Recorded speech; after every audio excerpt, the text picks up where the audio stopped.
बिस्मिल्लाहिर्रहमानिर्रहीम। अस्सलाम वालेकुम। इस्लामिक हेवन चैनल में खुश आमदीद। अगर आपको वीडियो पसंद आए तो इसे लाइक शेयर कीजिएगा, चैनल को सब्सक्राइब कीजिएगा और बेल आइकन को ज़रूर प्रेस कीजिएगा ताकि हर नई आने वाली वीडियो आपको बर वक्त मिल सके।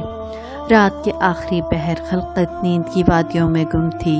मध्यम रोशनियों में एक चोर गहरी नज़र से मुख्तलिफ मकानों का जायज़ा ले रहा था और आखिर एक मकान में दाखिल होने में उसे दुश्वारी का सामना नहीं करना पड़ा। वो दबे पांव आगे बढ़ा और कीमती अशिया तलाश करने लगा।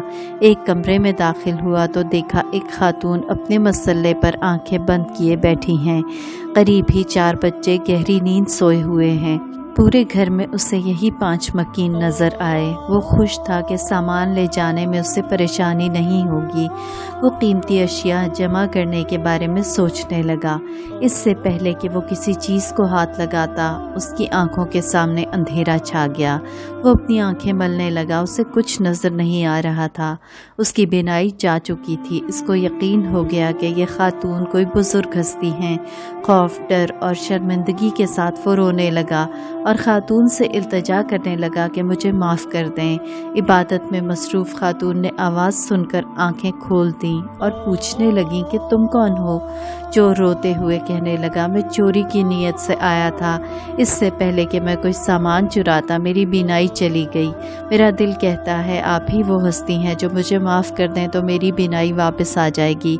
मैं वादा करता हूँ कि आइंदा चोरी नहीं करूँगा। खातून ने कहा, तुमने मुझे क्या नुकसान पहुंचाया?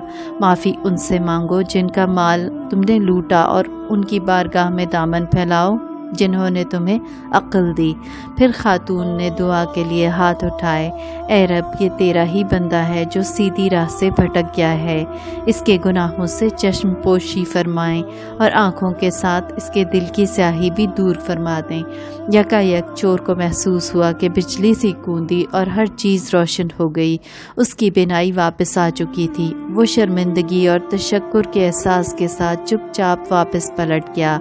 दूसरे दिन वो चोर अपने घर वालों के साथ खातून के घर आया और कहा, मैं वही हूँ जो चोरी की नीयत से कल आपके घर दाखिल हुआ था। अब मैं और मेरा घराना आपकी खिदमत में हाजिर है। हमें इस खालिक से मिला दीजिए जो पूरी कायनात का रब है। इसके बाद वो शख्स मार्फत की राहों पर कदम बढ़ाते हुए इस मकाम तक पहुँचा कि लोग उसे शेख अब्दुल्ला रहमतुल्लाह अलैह के नाम से जानने लगे।